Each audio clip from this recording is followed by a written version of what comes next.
This is part 4 of the video tutorial series.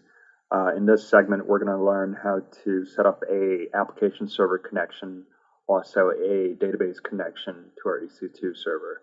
After that, we're going to build a very simple ADF application. Go to Window, Resources, New, and we're going to create the application server connection first. We're going to give it a name. Select Glassfish 3.1. Admin Glassfish.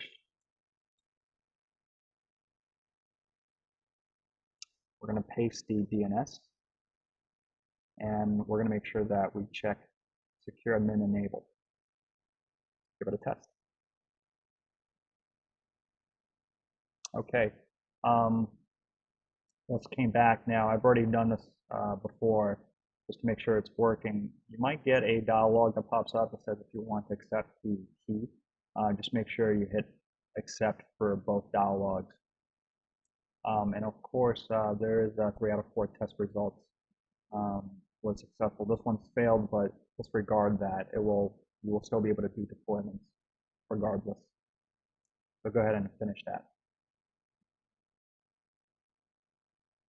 Next, we're going to set up our database. So very similar, we're going to create a ID connection, say database, EC2 MySQL. This is the user I created, West Glassfish. Host name is going to be that. Oh, make sure you select MySQL as the connection type. Again, host name. Database name is ADF. That's the one that we created earlier, and the default MySQL port. And my name and password. Click test success. Great. Say OK. Now you can see that under ID connections you have both the EC2 application server and also the database, and we're ready to proceed. Okay, to begin creating the application, just go ahead and click New Application, ADF Fusion Web Application. We'll call it EC2 Test. Okay, just click Finish.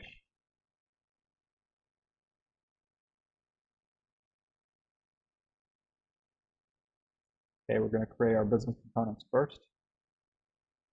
Select business components from tables. And we're going to look for that connection that we created earlier for MySQL. Copy connection. Okay.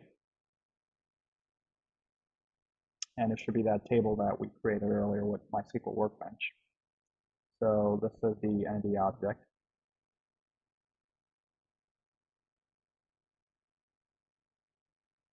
This is the entity-based view. Oops.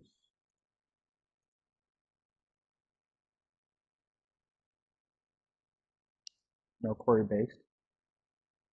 Create the default application module and finish.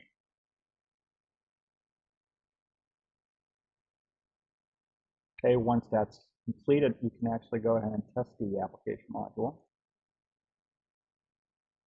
Okay, that launched, and if we double click, it will execute the query. There's nothing in here, we're just going to put something for testing. Okay, and then visitor count is 1, and that looked like it went into the database. Okay, now we're going to create a very simple page.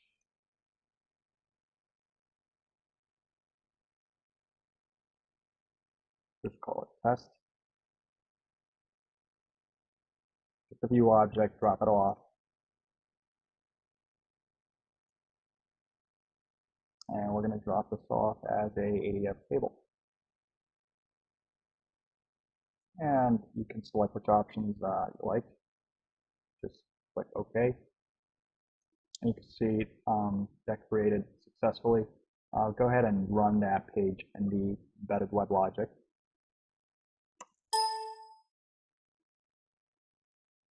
The first time I'm running this, I have to specify a password for the default domain. Okay, once that's started up, you should be able to see the very simple AF table component that's displaying the data that is in our MySQL table.